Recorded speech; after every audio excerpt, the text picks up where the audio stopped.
Yamaha Fazio. Dan uniknya, motor ini adalah motor hybrid pertama di Indonesia yang kalian bisa beli dengan harga tanda kutip terjangkau. Cek detailnya di video ini.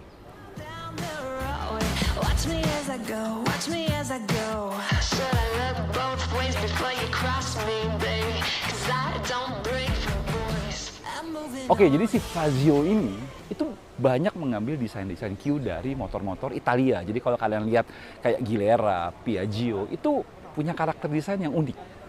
Tapi ini dimasukkan ke dalam motor ini sehingga dia membuat seleranya selera Eropa ya. Jadi kalau kalian lihat Vino maupun Scoopy, kalau menurut gue itu seleranya retro tapi Asia Tenggara. Kalau ini lebih retro tapi Eropa, lebih elegan. Kita ngomong bagian depannya ya, desain bagian depannya. Jadi kalau kalian lihat ini Italianya kuat, kental. Lampunya tuh agak tinggi, full LED, kepalanya agak gede. Gue pemakai Piaggio. Piaggio tuh biasanya punya karakter kayak gini gitu ya. Terus biarpun sennya kanan kirinya masih bohlam, tapi dia bikinnya vertikal gitu jadi biar matching sama keseluruhan desainnya. Dan ada dasinya. Kalau varian Lux ya, yang di dalam tuh dasinya jadi chrome. Dan ada juga option ini kayak dikasih stiker jadi ada aksen-aksennya gitu. Ngeprint sendiri aja ntar tempel-tempel. Galakan UMKM. Itu bagian depannya. Untuk bagian sampingnya, kalau kalian lihat di gambar, kesannya skutik ini kecil. Dengan skutik ini gede. Sumpah gede. Bukan gede sampai gede banget ya, tapi kayak bongsor gitu loh. Kalian lihat tarikan garisnya tuh matching sampai ke bagian belakang. Biarpun gue nggak tahu ini versi Mass Pro atau versi praproduksi, tapi matching-matchingnya masih agak lari ya di sini sama di bagian depan tuh kayak nggak nyambung. Sayang, harusnya plastiknya bisa lebih bagus lagi. Dan kalau kalian lihat ini ada gap-gapnya nih, sama di sini masih agak kurang keker dikit gitu. Tapi untuk bagian lainnya, gue nggak ada masalah dengan plastiknya. Dia finishingnya bagus, catnya juga lumayan, dan secara keseluruhan desain juga bagus. Di bagian sini nih yang unik nih. Dia tuh ada aksen, dikasih baut 2 biji gini. Ini bukan cuma gaya-gayaan doang, karena ini ada aksesoris kayak jaring tambahan atau aksen yang berbeda bisa kalian tempel di sebelah sini. Jadi ini bisa dicopotin dan digotak-gatik. Dan gue sukanya Yamaha kali ini total karena covernya, knalpotnya, cover mufflernya aja juga dia bikin senada dengan garis-garis desain bodinya. Jadi membulat tapi ada aksen kaku-kakunya dikit. Cocok sama tuh, elemen desain dari skutik ini. Di bagian belakangnya seperti tadi gue bilang, elemen desainnya itu konsisten. Kalau kalian ingat depannya tadi tuh lampunya agak vertikal, termasuk lampu sennya juga vertikal, kanan kirinya desain itu berlanjut ke bagian belakang. Semuanya vertikal, vertikal dan vertikal. Tapi sayangnya kalau di depan kalian dapat lampu full LED, lampu utamanya, di sini semuanya masih bohlam. Dan ada kayak emboss plastik sedikit Yamaha di sini, dan ininya bagus ya. Kayak keker gitu, dan dia bikinnya nggak bulat atau lancip-lancip, dia bikinnya agak mengotak sesuai dengan keseluruhan bodinya yang memang mengotak. Mudguardnya juga ukurannya besar dan matching ya di antara bodinya. Jadi nggak sampai yang terlalu lebar kayak skutik-skutik Taiwan gitu kan, tapi juga nggak kekecilan banget kayak skutik-skutik biasa. Jadinya pas, ukurannya pas dengan si keseluruhan desainnya. Sekarang ke bagian kaki-kakinya. Dan nggak afdol ya kesannya kalau sebuah skutik yang menganut elemen neo retro atau neo klasik itu peleknya gede. Ini peleknya kecil, 12 inci. Jadi depan belakang dia pakai pelek 12 inci dibalut dengan ban 110/70. Kalau menurut gue ya, terutama bagian belakang nih ya, karena dia bodinya bongsor, andai aja bannya tuh dia kasih 90 lah tuh. Jadi lebih mengotak, lebih penuh. Jadi kelihatan lebih proporsional sama bagian desain bodinya. Dan dia pakai ban Dunlop. Unik ya. Dini dia pakai Dunlop Scoot Smart. Gua nggak tahu juga, ini baru kayaknya, ini baru kerjasama, dan bannya depan belakangnya sama, profilnya juga sama depan belakang. Sekarang kita bahas mengenai mesinnya atau engine-nya. Jadi basic engine-nya adalah Blue Core engine, 125 cc, mirip sebenarnya sama si Yamaha Gear. Cuman bedanya si Fazio ini dia sudah pakai sistem hybrid atau mild hybrid lah. Dan ini pertama ya untuk Yamaha. Sistem mild hybrid itu sebenarnya apa sih? Simple. Dia kan punya SMG ya, starter motor generatornya buat starter motor biar halus. Tapi kali ini fungsinya nggak cuma buat nyetar motor aja. Kali ini dia fungsinya untuk menambah akselerasi motor. Jadi secara keseluruhan nanti waktu kamu gas gitu kan, waktu kita gas awal-awal nih motor, selama 3 detik pertama gas awal itu, engine yang bekerja, SMG juga bantu akselerasi. Otomatis torsinya jadi lebih gede, akselerasi bisa lebih cepat, efisiensinya makin bagus karena mesin tidak bekerja penuh gitu kan. Dia akan ngambil tenaga dari si aki untuk bantu akselerasi. Jadi sebenarnya simple ya. Tapi efisiensinya bakal jauh lebih baik harusnya.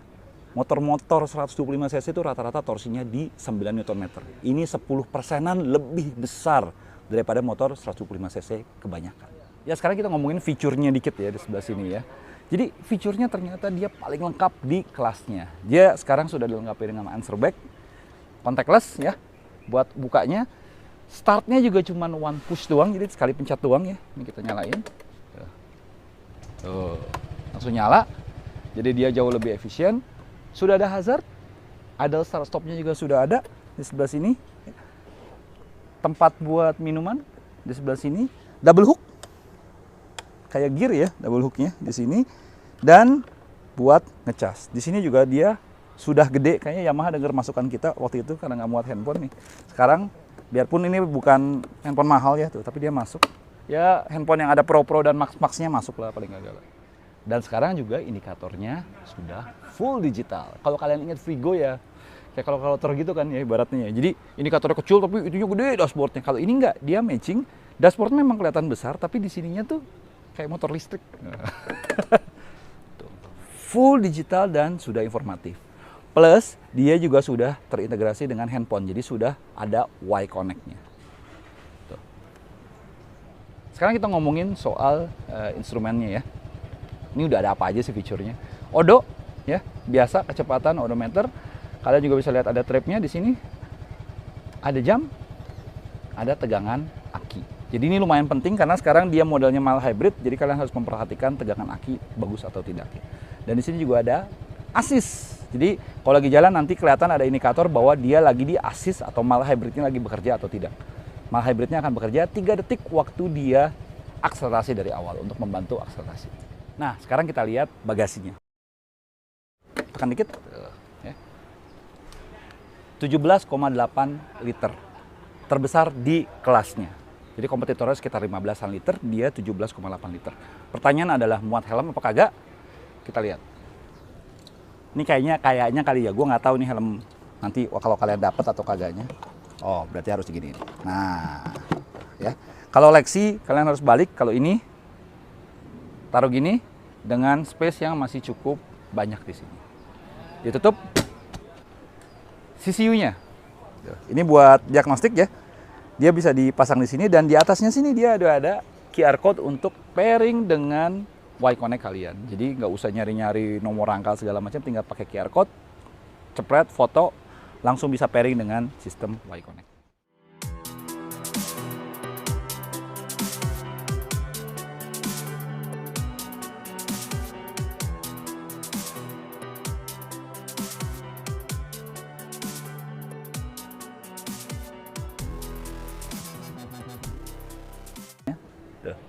Velgnya Frigo, tapi untungnya desainnya masih lumayan matching sama keseluruhan desain motor ini. Jadi nggak terlalu kayak, salah desain banget nih, masih oke lah. Nah yang gue bahas ini adalah varian Neo. Jadi dia ada dua varian, ada varian Neo, ada varian Lux.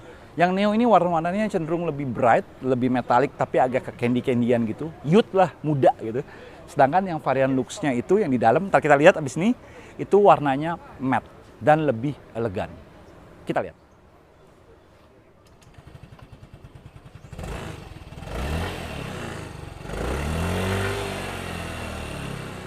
Ini versi yang 300.000 lebih mahal daripada versi Neo. Ini adalah versi Lux-nya. Dia tersedia dalam dua warna, silver dan black matte. Perbedaannya apa dibandingin versi Neo-nya? Paling simple. Catnya dia matte. Stikernya nggak ada, cuma diganti tulisan Fazio di sini yang pasti gua akan kletek, jujur aja. Karena kenapa? Karena di sininya chrome. Dia kasih detail-detail di sini chrome. Jok juga dia kasih warna yang beda. Ada colornya kayak burgundy red gitu lah ibaratnya. Terus kalau bagian depannya, dasinya nih jadi lebih kelihatan dasi nih. Dia kasih chrome juga di bawah tulisan Yamaha-nya. Cakep ya. Jadi jauh lebih elegan. Oh iya, lupa lagi tadi gue ngomongnya. Di sini karena dia sudah hybrid, dia ada tulisan Blue Core Hybrid. Oh iya, satu lagi yang belum gue omongin tadi waktu yang di luar, tangkinya adalah yang terbesar di kelasnya. Karena dengan kapasitas mencapai 5,1 liter, kalian bisa bawa ini jalan lumayan jauh. Ini lebih elegan dan jauh lebih eksklusif. Oke, sekarang kita sampai pada penutupnya. Kesimpulannya apa sih si Yamaha Fazio ini? Kalau menurut gue sendiri, Yamaha Fazio ini membawa sesuatu yang baru, sesuatu yang beda. Dia sebagai landmark sebuah era baru motor hybrid di Indonesia. Karena ini pertama kalinya motor hybrid accessible, terjangkau buat kebanyakan orang. Jadi kalau kalian mikir motor listrik, kalau menurut gue tetap motor hybrid, apalagi mild hybrid kayak gini ya, itu merupakan langkah yang tepat untuk orang mencoba sebuah teknologi baru. Di samping itu dengan proporsi harga dan fitur maupun desain yang fresh, ini merupakan suatu suatu tawaran yang menggiurkan. Yang pasti kompetitornya harus banyak berbenah melihat spesifikasi dan desain seperti ini. Thank you udah nonton. Kalau kalian suka video ini, silahkan komen, klik like, dan subscribe, tekan tombol lonceng untuk tahu notifikasi video-video terbaru.